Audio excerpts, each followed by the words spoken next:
How's the view? கொழுப்பா இல்லடா swimming குட்டியா இருக்கு பெருசா இருக்கு. நண்பர்கள் அனைவருக்கும் வணக்கம். நைட்டு நேரம் இந்த துஷாரும் அரோராவும் எல்லாம் மீறி பேசியிருக்காங்கங்க.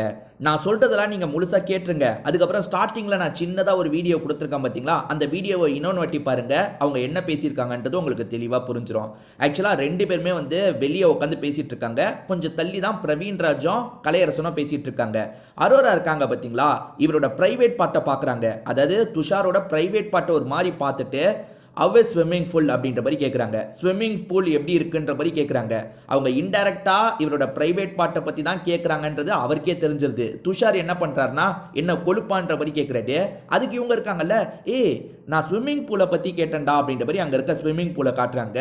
ஆனால் இவங்க என்ன கேட்குறாங்க அப்படின்றது எல்லாருக்குமே தெளிவாக தெரியும். ஏன்னா இவங்க அந்த இடத்த பார்த்த மாதிரி தான் கேட்டாங்க. இப்போ துஷார் இருக்கார்ல, இவங்க ஸ்விம்மிங் பூலை பற்றி கேட்குறாங்கன்ற மாதிரி கொஞ்ச நேரம் பார்க்குறாரு. பார்த்துட்டு நல்லா இருக்குன்னு சொல்கிறாரு. வெறும் நல்லா இருக்க மட்டும்தானா அப்படின்ற மாதிரி இவங்க கேட்குறாங்க. நல்லா இருக்கு, குட்டியா இருக்குன்ற மாதிரி சொல்றாரு. குட்டியா இருக்கான்ற மாதிரி இவங்க அமைதியே ஏறுறாங்க. அதாவது இவங்க கேட்டது ஸ்விம்மிங் பூலை பற்றியே கிடையாது, வேற ஒரு விஷயத்தை பற்றி. அது அவருக்கு புரியுதுல்ல. அவர் கொஞ்ச நேரம் யோசிச்சுக்கிட்டே இருக்காரு. சின்னதாக இருக்குன்னு வேற சொல்லிட்டோன்ட்டு பெருசா இருக்குன்னு சொல்றாரு. அதுக்கு இவங்க சிரிக்கிறாங்க. ஆக மொத்தத்தில் இவங்க ரெண்டு பேருமே ஸ்விம்மிங் பூலை பற்றி பேசல, வேற ஒரு, அதாவது இவரோட ப்ரைவேட் பார்ட்டை பற்றி பேசுகிறாங்க. எவ்வளோ ஓப்பனாக ரெண்டு பேருமே அதை பற்றி பேசுகிறாங்க பாருங்க. முதல்ல அரோரா அந்த இடத்த பார்த்து கேட்கும் போதே அவள் எதை பற்றி கேட்குறான்றது இவருக்கு தெரிஞ்சிருது. அதனால தான் என்ன கொழுப்பான்ற மாதிரி கேட்குறாரு. அதுக்கப்புறம் ரெண்டு பேருமே அப்படியே விட்டுறக்கூடாது, வேற மாதிரி டாப்பிக்கை சேஞ்ச் பண்ணிடணுன்ற மாதிரி மாற்றிட்டாங்க. ஸோ எந்த அளவுக்கு எக்ஸ்ட்ரீமாக பேச ஆரம்பிச்சிட்டாங்க பாருங்களேன் ரெண்டு பேருமே. லைவில் பார்த்துருந்தீங்கன்னா உங்களுக்கு தெரிஞ்சிருக்கும். நைட்டு ரொம்ப லேட் நைட்டு கிட்டே இது நடந்தது. ஸோ எப்படிலாம் பேச ஆரம்பிச்சிட்டாங்க.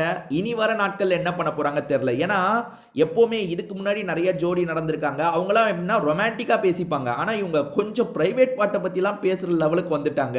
அதுவும் 2 வாரம் கூட இன்னும் முழுசாக முடியலங்க. அதுக்குள்ளே இந்த அளவுக்கு வந்துட்டாங்க. கொஞ்சம் தள்ளி தான் பிரவீன் ராஜ் கலையரசன் இருக்காங்க. அவங்களுக்கு அது புரிஞ்சிருந்ததுன்னா என்ன ஆகுறது. அதுவும் இல்லாமல் பொண்ணு அப்ரோச் பண்ணுறாங்க. எப்போவுமே பையன் தான் கொஞ்சம் பேச ஆரம்பிப்பான். இதில் பாருங்களேன் அரோரா பேச ஆரம்பிக்கிறாங்க. ஸோ இதுக்கப்புறம் என்னெல்லாம் நடக்க போகுது அப்படின்றத பொறுத்திருந்து பார்க்கலாங்க.